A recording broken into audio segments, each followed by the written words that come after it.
Le président de la Coalition nationale du changement CNC, M. Jean Enakba, s'est prêté au traditionnel jeu d'adresse à la nation en cette fin d'année 2015 pour souhaiter une bonne et heureuse année 2016 au peuple de Côte d'Ivoire. C'était ce mardi 29 décembre 2015 au siège de la coalition à Abidjan-2-Plateau face à la presse nationale et internationale. Merci bien, mesdames et messieurs, vice-président de la CNC.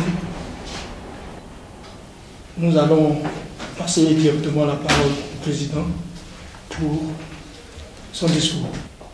Mesdames et messieurs, mes chers compatriotes, à l'orée de la nouvelle année 2016, il m'échoit au nom de tous les signataires de la charte de la CNC, signée le 15 mai 2015 à l'hôtel Belle-Côte d'Abidjan, de vous adresser ce message de notre coalition commune que j'ai le privilège à ce jour de présider. Oui, chers compatriotes, chers sœurs et frères, il est plus que jamais nécessaire que vous entendiez de nous, acteurs de premier plan, de cette coalition qui, de sitôt, a suscité en vous et en tous les démocrates l'espoir d'un véritable changement en Côte d'Ivoire, un message de vérité, un message de pardon et d'espoir pour notre avenir commun.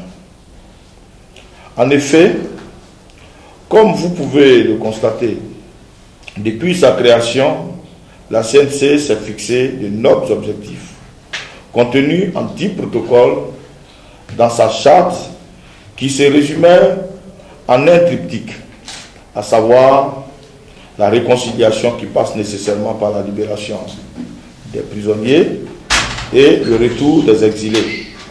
La démocratie à travers la récomposition de la CEI, l'établissement consensuel du listing électoral, le respect scrupuleux de la Constitution et s'assurer la paix à travers un climat plus sécurisé dans la surveillance du processus électoral à travers le cantonnement des DOSO dans leur zone de prédilection et s'assurer du désarmement effectif des ex-combattants, etc.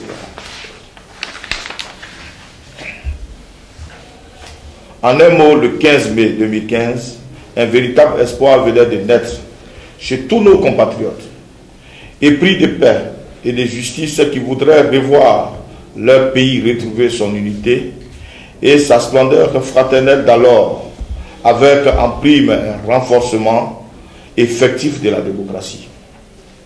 Telles étaient nos attentes, ainsi que les vôtres. Et depuis lors, vous vous êtes mobilisés comme un seul homme pour soutenir cette œuvre, la CNC. Vous avez bravé la pluie, le soleil, les brimades policières. Beaucoup ont été arrêtés et croupissent aujourd'hui en prison. Daï Nestor, Samba David, Diagalé Gervais, Ayekba Denis, pour ne citer que ceci. Parmi vous, des personnes ont été battues à mort.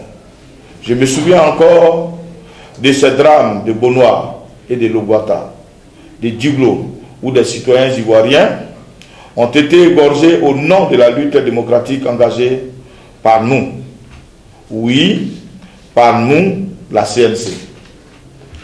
En ce jour du 29 décembre 2015, je voudrais, au nom de tous mes pères, m'incliner devant les mémoires de tous nos militants tombés durant ces moments d'énormes incertitudes. Je réitère à toutes les familles éplorées mes vives condoléances.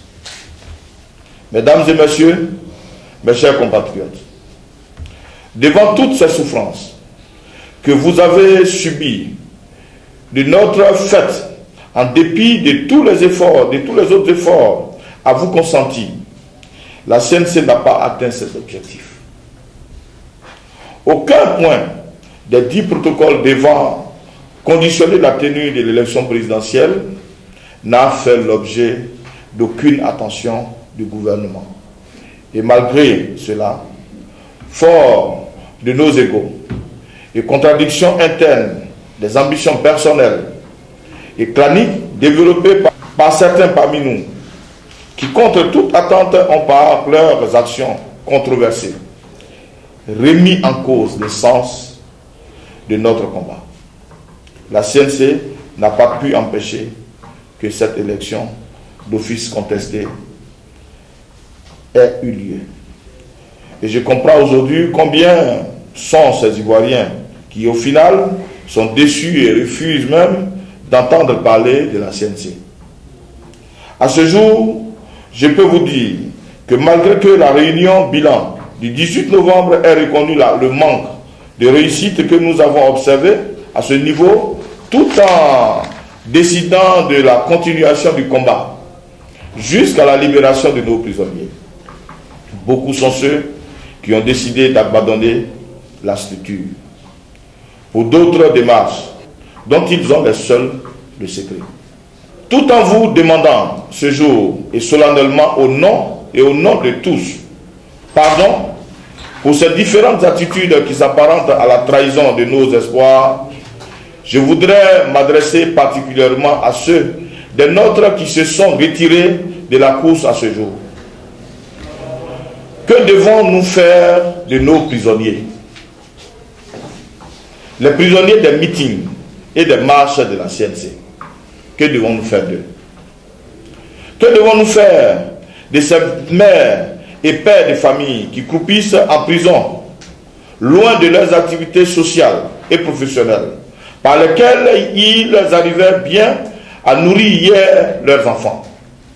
Devons-nous les abandonner sous le sceau de nos humeurs? Je dis non à cette manière de faire de la politique. Et dès lors, je peux comprendre aisément pourquoi nos prisons ne désemplissent pas. Pour ma part, ma démarche à ce jour s'inscrit dans la vision d'un nouveau contrat social entre Ivoiriens.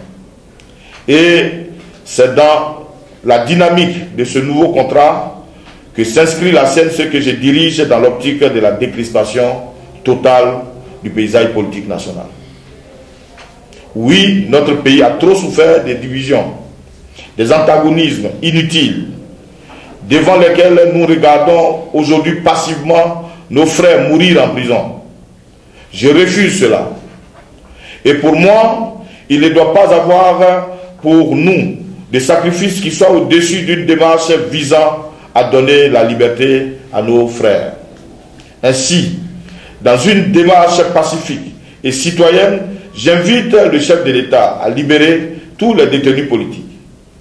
Je l'invite solennellement et le plus tôt possible à nous accorder une audience, cette audience tant demandée, afin de discuter des questions majeures qui relèvent de la vie de la nation. Cela est important. La Côte d'Ivoire est une et indivisible. La CNC aujourd'hui s'engage à mettre tout en œuvre, à mener toute action utile et nécessaire pour la libération des prisonniers et pour le retour sécurisé des exilés. Notre âme première et la plus prisée est le dialogue, car c'est par le dialogue que nous créerons un cadre de confiance mutuelle, gage d'une vraie démocratie. C'est le lieu pour nous d'encourager le président de la République à poursuivre et à achever la libération de tous les prisonniers politiques en cours actuellement. Ceci dit, notre coalition reste et demeure attachée à sa volonté d'une démocratie véritable en Côte d'Ivoire. C'est pourquoi nous invitons également le gouvernement, maintenant même, à ouvrir un cadre formel de concertation avec toute l'opposition ivoirienne afin de discuter des questions, des conditions de transparence des élections à venir.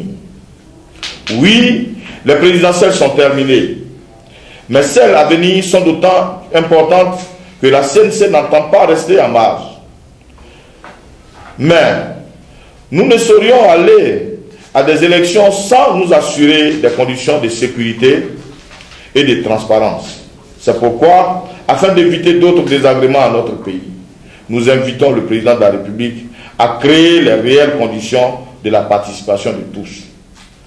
Pour ce faire, nos 10 protocoles fondant nos objectifs de départ restent intacts, avec la perspective de protocoles additionnels relatifs au découpage électoral ainsi que les amendements acceptables pour la modification probable de la Constitution de notre pays.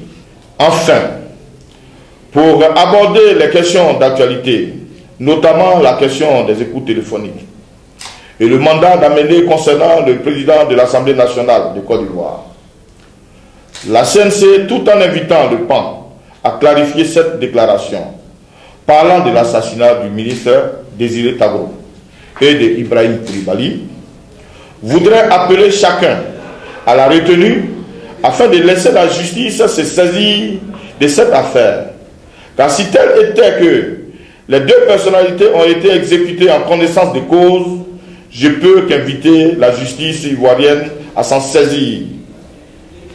Quant au coup d'État manqué au Burkina Faso, seule la justice burkinabé peut en donner les preuves et engager les procédures nécessaires. J'invite également le PAN à solliciter dans le cas Michel Gbagbo une commission rogatoire ou à aller répondre humblement devant la justice française. Gbagbo est à la haie. Il n'y a donc plus rien qui peut arrêter la justice française et même occidentale à agir désormais. Enfin, chers compatriotes, mesdames et messieurs, la CNC vous invite à vous mobiliser autour de son action. D'ici la mi-janvier, nous vous proposerons une CNC rénovée, redynamisée, qui embrassera le combat de la démocratie et de la dignité des Ivoiriens. Vous verrez une équipe déterminée et engagée qui fera aboutir la lutte que nous avons ensemble engagée pour le bien-être de nos concitoyens. À ce jour, les règlements intérieurs sont prêts pour réguler notre fonctionnement. Seule la charte continue à être aménagée et à ce effet, nous attendons toujours les observations des membres signataires. Soyez donc mobilisés partout où vous êtes en Côte d'Ivoire et dans le monde, à l'écoute de la CNC. Bonne et heureuse année 2016 à toutes et à tous. Vive la Côte d'Ivoire digne, pour que vive la CNC. Je vous remercie.